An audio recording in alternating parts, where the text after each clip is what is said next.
In this video we're going to cover topics 5 and 6 with the example of a JSON callback. We'll start by grabbing all the code in our local functions and variables and putting a copy of that into JSFiddle so we can see the code a little more clearly. Then we'll open the onShow event of our sample main page and we'll walk through. The first line is a call to the global function add library, which pulls in our JQuery library, a JavaScript library. We look at the global function add library. It gets an element by tag name. That call get elements by tag name will return an array, and we take the 0th or first element in the array, and then we add a new element of type script to that head node. By attaching it to the topmost or first head node, we make that script that we create visible throughout the whole page. You can also see on the global functions add style sheet, which will bring a copy of a style sheet into WebLink as well, a CSS style sheet. jQuery is a powerful set of JavaScript libraries with a lot of widgets like sliders, spinners, calendars that you can download, and there's also a jQuery mobile set of libraries which have widgets like date pickers and other mobile interfaces. We can see on line 3 a use of jQuery. Every line in jQuery starts with $1 and ends with a semicolon, so this is one statement in jQuery.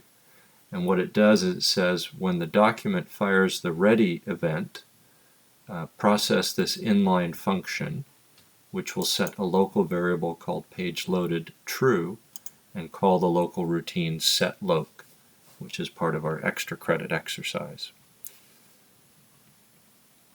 The next line makes a call to the local function getForecast, and if we look here we can see the source of getForecast. Do a tidy to neaten it up.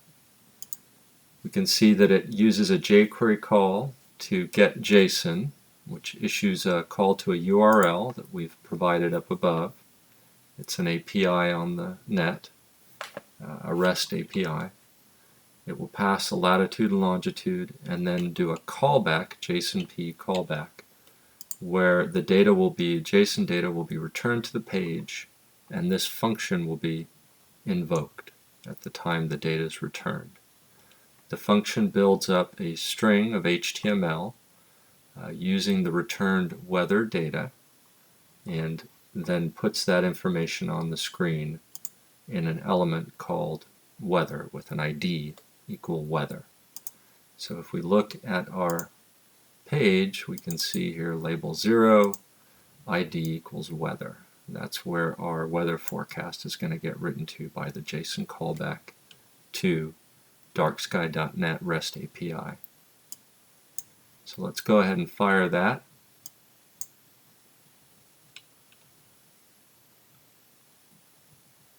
And since we don't have location data in this browser, we get the default San Ramon, California forecast. But if we pull up our Chrome browser, we can get the forecast locally here for University Village in Albany.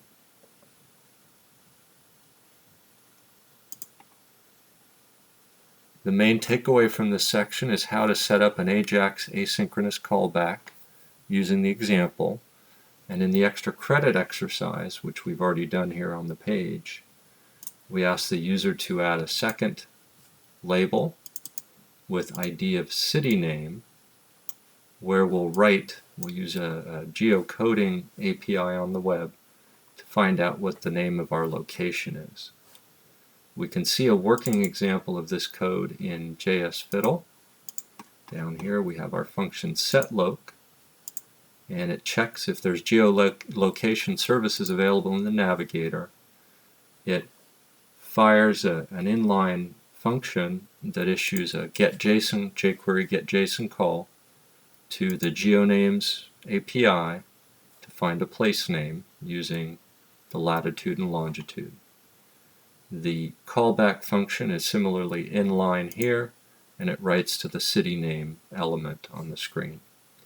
If there is no location data available, it writes the default San Ramon, California forecast.